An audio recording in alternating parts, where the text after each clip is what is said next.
Let me ask you something. Have you ever said sorry when someone else bumped into you? It feels like just being polite, right? But that little automatic response, well, it's a habit that can run way deeper than you think. Today, we're going to get into the psychology behind why so many of us are always apologizing. It's almost a reflex, isn't it? You're just walking down the street, minding your own business, someone jostles your shoulder, and boom, the first words out of your mouth are, "Oh, I'm sorry."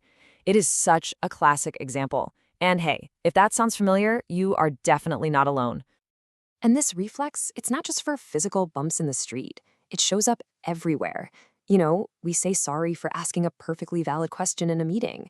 We apologize for having a different opinion than someone else, or even when it's their mistake. Why do we feel this need to apologize for just taking up space? So let's be clear. This isn't really about being polite.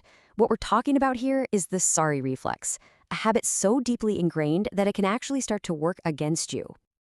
Yup, there's a name for this. It's called compulsive apologizing. It's when sorry just becomes this knee-jerk reaction.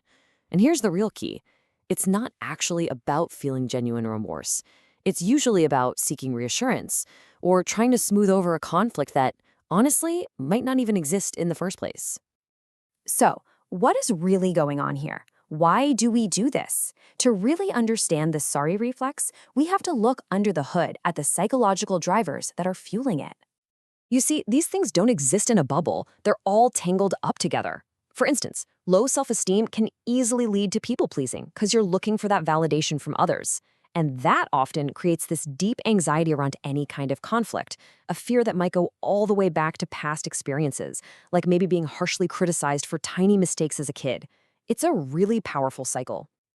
This comparison just lays it all out so clearly. A healthy apology, that's about taking responsibility to fix something. But a compulsive apology, that's a reflex to manage your own discomfort and anxiety. See the difference? One is focused outward, on your actions. The other is focused inward, on avoiding bad feelings. Now you might be thinking, what's the big deal? It's just one little word. But this habit has some serious hidden costs that can really impact how you see yourself and how other people see you too. Constantly apologizing has a real, tangible impact. For starters, it can make other people see you as less confident. It kind of chips away at your personal authority because you're always acting like you're the one in the wrong. And over time, it can throw your relationships out of balance, putting you in a position where you always feel, well, a little less than. But this might be the biggest cost of all. If you say sorry for everything, the word completely loses its power. Then, when a situation comes up where you actually need to give a real, sincere apology, it just doesn't have the same impact. People have heard it from you 1,000 times for things that never even mattered. Okay, so we get the problem, we get what causes it. The good news is any habit can be changed. So let's talk strategy. Let's look at how you can start reclaiming your voice and break this cycle for good.